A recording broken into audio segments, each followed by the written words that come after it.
Good morning, this is KELOLAND on the go with all you need to know in news and weather as you start your day. One person is dead after an officer-involved shooting in western Sioux Falls Tuesday evening.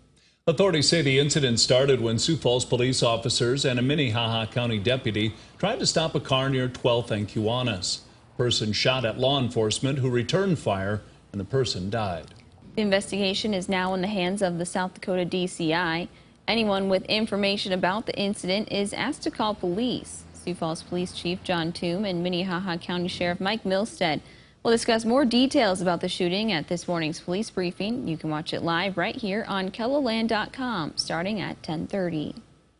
The Department of Corrections is alerting the public that a high-risk inmate has been released from prison. 36-year-old Wayne Tobias is considered high risk to re-offend. He served multiple sentences for simple assault, including 2 convictions for assault on healthcare workers. Under South Dakota law, that charge is the same as assaults on law enforcement. Tobias has a previous conviction for similar charges from 2016.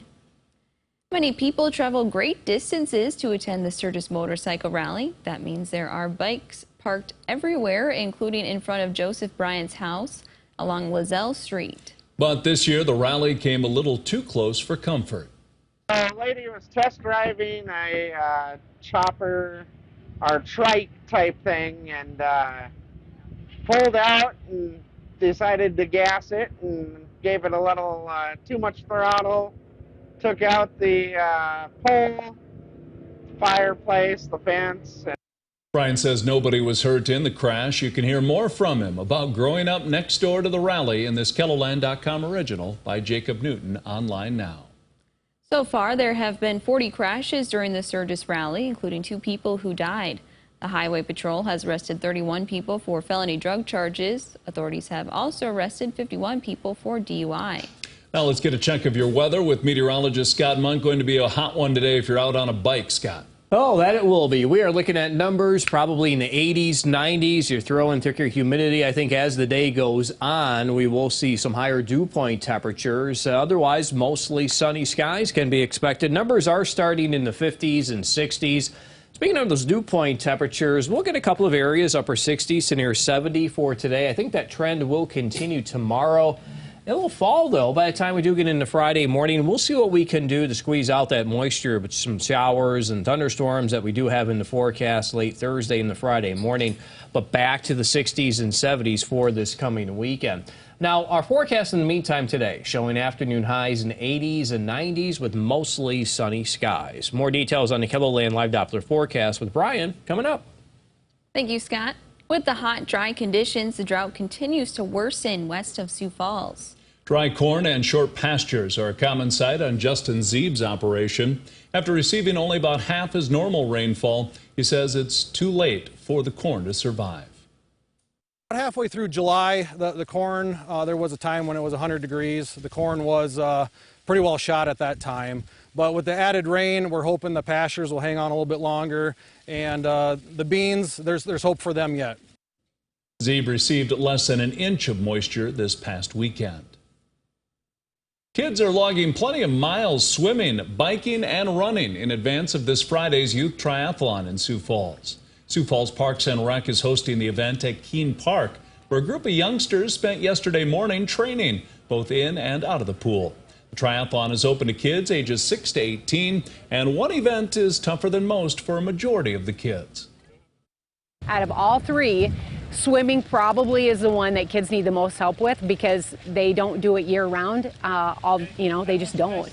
And with their bikes and being outside on the playground during the school day, I mean, they have plenty of opportunities for the running and the biking. But the swimming part probably is the one that we find to be the most challenging. Registrations will be accepted on race day. And it was the home run heard round the world after 9-year-old Felix Carrier Damon of Sioux Falls hit an inside the park homer.